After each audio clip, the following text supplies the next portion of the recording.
From The National, this is Trending Middle East. I'm Yasmin Al-Taji. It's Tuesday, May 27th. Here are today's headlines. Syria is about to overhaul its financial system. That's according to the country's senior monetary official, Central Bank Governor Abdulqadir Husriya. In an exclusive interview with The National, he outlined plans to update monetary policy, review banking legislation, strengthen anti-money laundering measures, and engage with foreign depositors, including sovereign entities. The National's Mohamad Harisi tells us what that means. We spoke with the Central Bank Governor of Syria, Abdulqadir al-Husri, who said that with the US and EU sanctions relief now approved, his country is now embarking on an urgent race to change the whole financial system, to change the basis of the system, to modernize the laws and make it friendlier so it can start attracting investments. The country's leader has already secured diplomatic and political capital, and now it's time for economy. We asked the top financial official in the country about the three main things that Syria would be doing once the sanctions are officially lifted. And he mentioned 1, restoring financial transfer channels. 2, attracting foreign deposits and reintegrating the banking system into global payment networks. He also mentioned the need to act immediately to modernize all banking laws in the country. With US and EU sanctions relief approved, an overhaul like this is the next big step for Syria's decimated economy. Its financial system has historically remained isolated. That was exacerbated by international sanctions, which began in 1979 when Syria was designated a state sponsor of terrorism.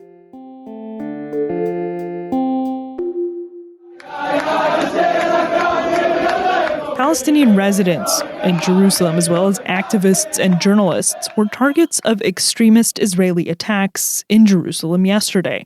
It came with Israel's celebration of the controversial Jerusalem Day. It's an annual festival that marks Israel's capture of the city in 1967 when Arab forces were defeated in the eastern part. Israel then declared Jerusalem as its capital. It was a move that the majority of the international community rejects to this day. The National's Thomas Helm reports that this year, the festival took place amid fears it would be especially provocative for Palestinians in the city. I'm at Jerusalem Day, specifically the Flag March, which is an extremist Israeli march through the Muslim quarter of the Old City, which every year provokes massive violence. Israeli extremists in their thousands descend on the most densely populated parts of the Old City and past the Al-Aqsa Mosque. Outside the Flag March, it's a relatively mainstream celebration, particularly for the religious Zionist community, but it's now defined by the Flag March, which really is some of the most shocking and violent scenes that come out of Jerusalem in the year. This year's celebrations included the staple ultranationalist march through the Muslim quarter of Jerusalem's Old City. But this year, the cabinet announced it would also hold, for the first time, a quote-unquote special meeting in the East Jerusalem neighborhood of Silwan. Obviously, this happens as the war in Gaza escalates and vast swathes of the West Bank are being ethnically cleansed. But Jerusalem, although it doesn't quite experience that level of violence, is extremely symbolic, it being considered the capital by both groups. It's home to Al-Aqsa Mosque, the third holiest site in Islam, so treasured by Palestinians, but by all Muslims. And that same area is the Temple Mount, which for Jews is the area where the first and second temples used to stand. Iran-US talks appear to have reached a stalemate, but they're expected to continue. After a fifth round of indirect talks in Rome this past weekend, many mediators indicated little progress. Iranian President Masoud Pezeshkian was quoted by state media saying, speaking of the U.S., quote, It's not like we will die of hunger if they refuse to negotiate with us or impose sanctions. We will find a way to survive. Iran maintains that its nuclear program is exclusively for civilian purposes. But Washington wants to ensure Tehran doesn't have the potential to build a nuclear weapon, potentially setting off an arms race in the region. The National's Hadya AlAlawi reports.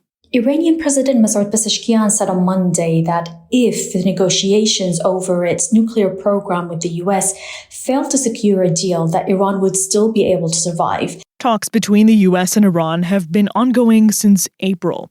They're the highest level contact between the two countries since the first Trump administration pulled out of a landmark 2015 nuclear deal. While Iran says it won't accept conditions like pausing uranium enrichment, U.S. President Donald Trump himself has said the weekend's talks showed, quote, real progress. Now, the sixth round of talks is expected to take place. We still don't know when it's going to happen. It seems that all parties are waiting for it to be announced.